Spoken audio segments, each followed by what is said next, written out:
On considère ici ce circuit-là et on fixe un temps grand T. Et sur chaque intervalle de cette forme-là, on ferme K1 et K3, tandis que K4 et K2 restent ouverts. Tandis que sur chaque intervalle de cette forme-là, c'est le contraire. On ferme K2 et K4 et on laisse K1 et K3 ouverts. Et on va alors suivre l'évolution temporelle du courant I au cours des différentes phases. On nous donne dans l'énoncé la valeur de I en 0+. Sur cet intervalle de temps-là, on a cette situation-là, et c'est alors le même courant I que l'on retrouve partout ici. On établit alors classiquement cette équation différentielle-là avec cette constante de temps-là, ce qui nous amène, vu la valeur de I en 0+, à cette expression-là de I de t sur cet intervalle-là. On passe maintenant à l'autre demi-période. Et sur cet intervalle de temps-là, K2 et K4 sont fermés et K1 et K3 sont ouverts.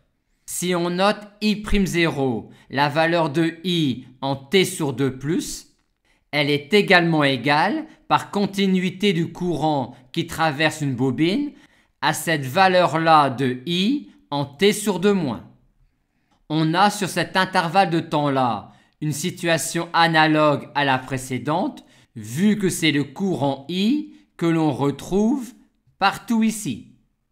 Mais quand on établit l'équation différentielle, attention, puisque cette fois-ci, on a E qui est égal à 0 moins L dI sur dt moins RI plus 0, c'est-à-dire cette équation différentielle-là, avec maintenant un moins ici.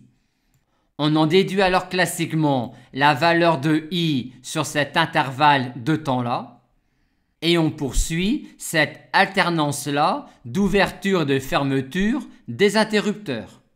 On note alors IN, l'intensité du courant I en NT+, et I', sa valeur en N plus 1/2 T+.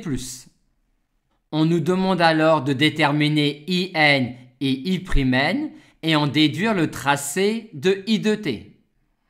En écrivant la continuité du courant I en ce point-là, on reliera I'' à IN exactement comme on a relié I'0 à I0. Et en écrivant la continuité du courant en ce point-là, on reliera de même IN à I'.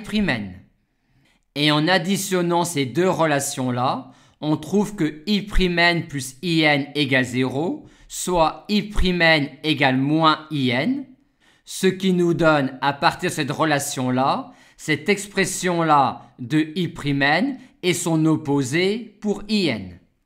Cette valeur-là de IN n'est pas valide pour n égale 0, puisque la valeur de I0 nous a été donnée par l'énoncé. Par contre, cette relation-là est bien valide par la suite à partir de n égale 1. On aura donc en particulier, à partir de n égale 1, une valeur de IN qui est négative.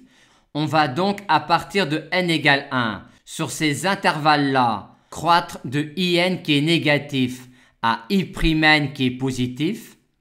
Et sur ces intervalles-là, décroître de I' qui est positif à IN qui est négatif. Et notez que IN et I' ne dépendent pas de petit n. On a donc cette succession-là de phases pour l'évolution de I si on accepte la phase d'installation de 0 à t sur 2.